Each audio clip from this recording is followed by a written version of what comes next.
விக்கிரவாண்டி சட்டமன்ற தொகுதியில் நாளை இடைத்தேர்தல் நடைபெறுகிறது. இதற்கிடையே இவிஎம்களை எடுத்துச் செல்லாமல் அங்கு வாக்குவாதம் ஏற்பட்டிருக்கிறது.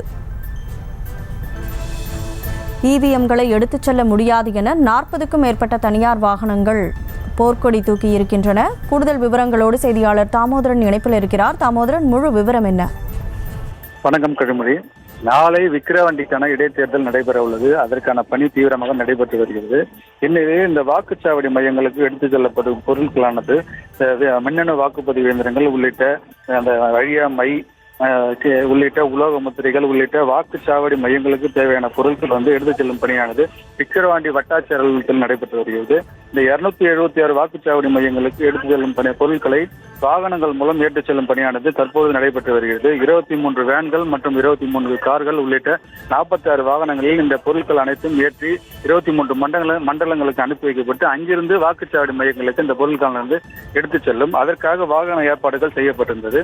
விக்கிரவாண்டி வட்டாட்சியர் அலுவலகத்திலிருந்து இந்த புறப்படும் வாகனங்களுக்கு நேற்று முதல் அவர்கள் அந்த வாகன ஓட்டுநர்களுக்கு உணவு படியானது வழங்கப்படவில்லை.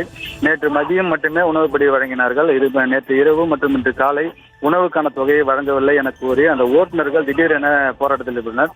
தற்பொழுது இந்த விவிபேட் பார்த்தீங்கன்னா control unit, ballot unit, VVPAT உள்ளிட்டவைகள் ஏற்றப்பட்டு வாகனங்கள் ஏற்றப்பட்டு தற்போது புறப்படும் நேரத்தில் அவர்கள் எங்களுக்கு உணவுப்படி வழங்கவில்லை. எங்களுக்கு உணவுப்படி வழங்கினால் மட்டுமே நாங்கள் இந்த வாகனத்தை எடுத்து இந்த வாக்குச்சாவடி மையங்களுக்கு பொருட்களை எடுத்து செல்வோம் என திடீரென கூறி அவர்கள் அந்த வாகனத்திற்கு முன்பு நின்று தர்ணா போராட்டத்தில் ஈடுபட்டனர்.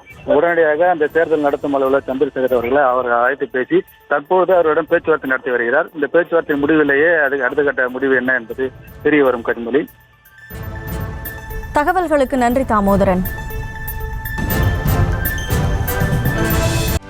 செய்திகளை உடனுக்குடனும் துல்லியமாகவும் தெரிந்து கொள்ள சப்ஸ்கிரைப் பண்ணுங்க.